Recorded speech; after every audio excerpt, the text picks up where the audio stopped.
Hello all, welcome to cinema కబుర్లు. ఈ సంక్రాంతి పండగకి మంచి జోష్ ఉండబోతుంది.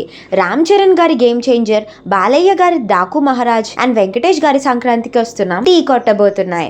ఇందులో మెయిన్ గా ఈసారి దిల్ రాజు గారు అండ్ తమన్ ఈ సంక్రాంతికి గట్టిగా రీసౌండ్ చేయబోతున్నారు అనిపిస్తుంది. ఫస్ట్ గేమ్ చేంజర్ గురించి మాట్లాడుకుంటే మూవీ రిలీజ్ డేట్ దగ్గర పడుతుంది. ఇంకో పక్క మూవీ మీద హైప్ కూడా చాలా హైలో ఉంది. ఇప్పటి వరకు రిలీజ్ అయిన సాంగ్స్ మంచి సాలిడ్ హైప్ క్రియేట్ చేశాయి.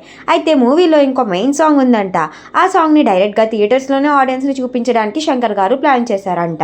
రామ్ చరణ్ వి 3 షేడ్స్ ఉండబోతున్నాయని మనకి ముందు నుంచి తెలిసిందే. మూవీ పక్క శంకర్ మార్క్ కమర్షియల్ ఫిల్మ్ అని టీమ్ యూనిట్ కూడా కొన్ని ఇంటర్వ్యూస్ లో చెప్పారు. ఇంకా ప్రీ రిలీజ్ ఈవెంట్ కి మన డిప్యూటీ సీఎం పవన్ కళ్యాణ్ గారు అటెండ్ అవుతారు అని ఇంకా కన్ఫర్మేషన్ రాలేదు. కానీ దిల్ రాజ్ గారు మాత్రం పవన్ కళ్యాణ్ గారిని కలిసి ముందే ఒక డేట్ ఫిక్స్ చేసుకున్నారంట. పవన్ కళ్యాణ్ గారు గాని ఈవెంట్ కి గెస్ట్ గా వస్తే ఇంకా సందడి మామూలుగా ఉండదు. అండ్ మూవీలో శంకర్ గారి విజువల్ ట్రీట్ పక్కా గూస్ బంప్స్ తో పాటు న్యూ థియరిటికల్ ఎక్స్పీరియన్స్ ఇస్తుంది అని ఎడిటర్ రూబెన్ గారు చెప్పారు. ఈ సంక్రాంతికి పక్క కమర్షియల్ ఫిల్మ్ జోన్ ని మన రామ్ చరణ్ గారు టేక్ ఓవర్ చేసుకున్నారు. గేమ్ చేంజర్ తర్వాత బాలయ్య గారి డాకు మహారాజ్. డైరెక్టర్ బాబీ మూవీలో మంచి యాక్షన్ ఎపిసోడ్స్ తో పాటు ఎమోషన్ ని కూడా స్ట్రాంగ్ గా డెవలప్ చేసుకున్నారంట. మూవీ కాస్ట్ కూడా ఇంకా పూర్తిగా బయటపడలేదు. దుల్కర్ సల్మాన్ గారు కూడా ఈ మూవీలో యాక్ట్ చేశారు అని బజ్ వినిపించింది. మరి అది నిజమో కాదో చూడాలి. తమన్ మాత్రం బ్యాక్గ్రౌండ్ వర్క్ లో ఫుల్ బిజీగా ఉన్నాడు. ఇంకా నెక్స్ట్ మన వెంకీ మావ, the only family man of family entertain. ఈసారి అనిల్ రావుపూడి గారితో మళ్ళీ ఒక కొత్త ఫ్రెష్ పాయింట్ తో వస్తున్నారు. Venkatesh garu already movie promotions ని స్టార్ట్ చేసేశారు.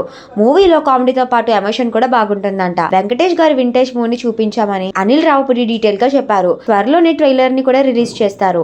ఇలా ఈ 3 సినిమాలు ఈ సంక్రాంతికి సందడి చేయబోతున్నాయి. ఇందులో దిల్ రాజు గారివి గేమ్ చేంజర్ అండ్ సంక్రాంతికి వస్తున్నాం రాబోతున్నాయి. గేమ్ చేంజర్ కోసం దిల్ రాజు గారు చాలా ఖర్చు పెట్టారు. మూవీ హిట్ టాక్ వస్తే చాలు కలెక్షన్స్ వేరే లెవెల్లో ఉంటాయి. అలాగే సంక్రాంతికి వస్తున్నాం కూడా పక్కా బ్లాక్ బస్టర్ అవుతుంది అని దిల్ రాజు గారు నమ్ముతున్నారంట. ఇంకా మన తమన్ అయితే game changer and Daaku Maharaj తో ఈ సంక్రాంతి రీసౌండ్ చేయబోతున్నాడు. మరి మీరు ఏ మూవీ కోసం మీ కనుక వెయిట్ చేస్తున్నారో కమెంట్ బాక్స్ లో కమెంట్ చేసేయండి. అలాగే లైక్ చేయండి, షేర్ చేయండి అండ్ సబ్స్క్రైబ్ చేసుకోవడం మర్చిపోకండి.